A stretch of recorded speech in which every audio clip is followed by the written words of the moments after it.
Hi guys, welcome back. Today we're going to put the red wigglers in the manure bin, which by the way has never changed temperature. So I think that stuff was pre-composted. But look at the pumpkin forest. Yeah, every time I open this, I get more of these. So I'm just going to keep ripping them off. Let's peek at the, yeah, I don't know. This is just more food for the worms. It's just insane. And you know what? It shows you how fertile this stuff is with the castings in it.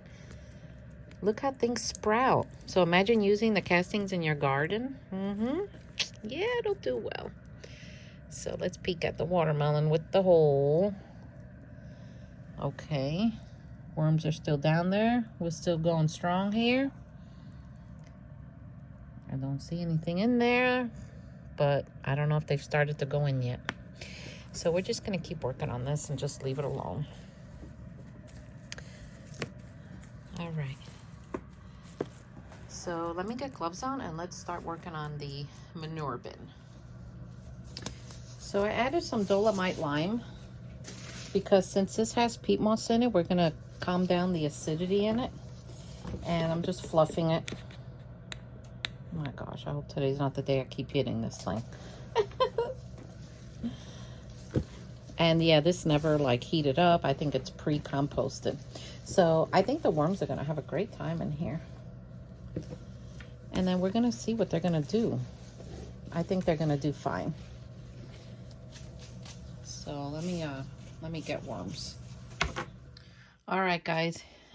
You must be thinking, what is she gonna do now? Okay.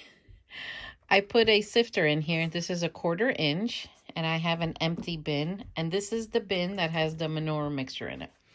Now, I have a mixture of worms here. These are all like, must be adults and babies in there. They're all red wigglers. So what I'm going to do is I'm going to place some of this in handfuls here, and that will encourage the worms to go down as I take the surface off because they see the light. And it gives me time to do things in between, so I'm not just standing here and waiting for them. So that's I've done it before, and it's a great trick and it works. So I'm going to show you the first round here. So I take some of this, right? And I just place it here. Look at all the worms. And they hate the light, so they're going to go down. And then when they go down, I scoop this up and I throw it in there. And it frees me to, you know, go do other things while I wait for them to go down. And before you know it, you know, I'm done. It takes a little longer than doing the back and forth sifting. But at the same time, I get other things accomplished that I'm needing to do in here. So it's a good little trick. All right. So we're going to let them sit there. And here's the rest of it. And you watch at the end. Okay. So doing it this way, another reason I like to do it this way sometimes is it encourages the little babies to go down. Naturally, they'll go down. I'm not forcing them or anything. And I know because when I've lifted this in the past, I've seen them all down there. So this is the bedding that I've pulled off. And there are cocoons in here because I just saw a few. And this is what I have left. See, so you just take some. I look to see that there's no mature worms and I throw it over there. And I do this and they just start disappearing. This is a cool way to do it. I like doing it this way. This is called or what I call it, instead of the upward migration or sideways migration, this is the go down migration. Downward migration. Now this bedding, I can leave it like this, cover it, and label it cocoons. And then, because they're all in there. So it's less work also. I don't have to prepare more bedding or anything like that. So that's another cool trick.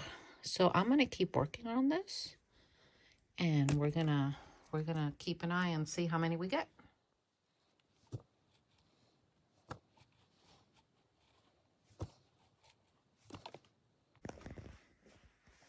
So another way to do this is, if I don't feel like doing this mesh thing, I can just put it in a mountain like this and just take from the top and wait for the worms to go down until I do this until I don't see any more worms, and then they'll be at the bottom.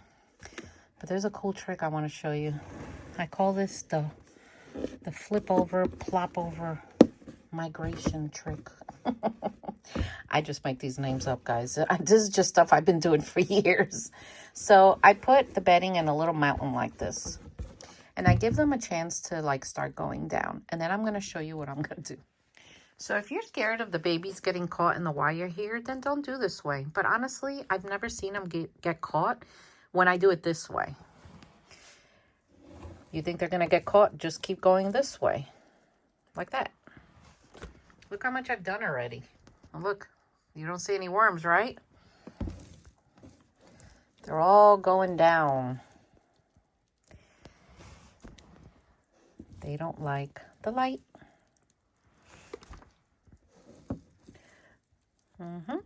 All right, I'm going to show you the plop migration down method to get the largest amount of worms in the fastest amount of time.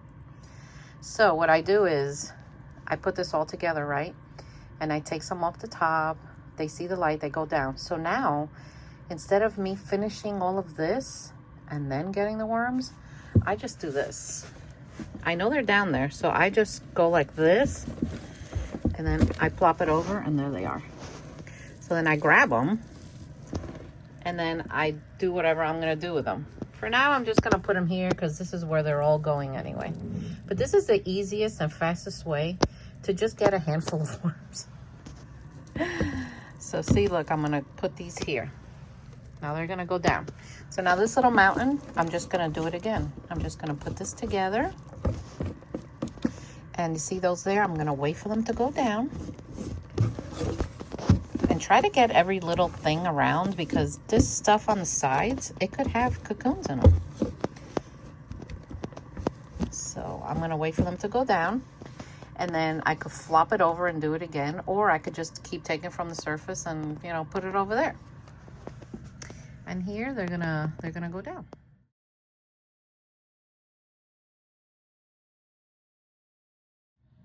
Okay, I want to show you something.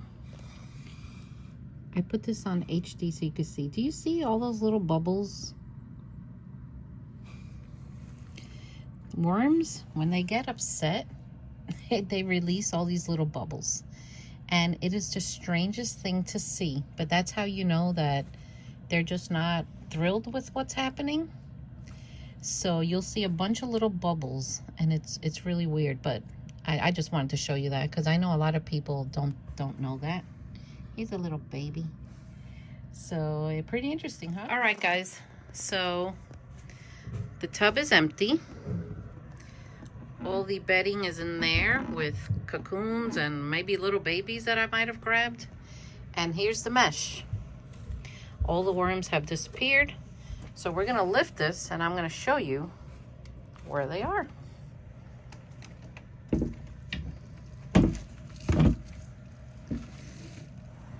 Here we go. So all the worms are right in here, exactly underneath the mesh. What do you think? Easy peasy, huh? And while I was waiting to do this, I went and did some other things. So now they're all in here. So now I just mix it up. Yeah, I know I'm not wearing my gloves. I'm just gonna go wash my hands right away. I just mix it up so they, you know, they get spread out. And then I'm gonna feed this some worm chow, cover it back with their newspaper, and that's it. I'm also gonna date the day that I put the worms in. So what do you think, guys? That one has cocoons and beddings. I have the option to cover that, date it with cocoons, or I can take that and just throw it into one of my nurseries, like my giant tub nurseries. So anyway, I hope you enjoyed this video. I hope you learned something, and try some of these methods and just see what works for you and what you like to do. So guys, subscribe and like, and I'll see you next time. Take care.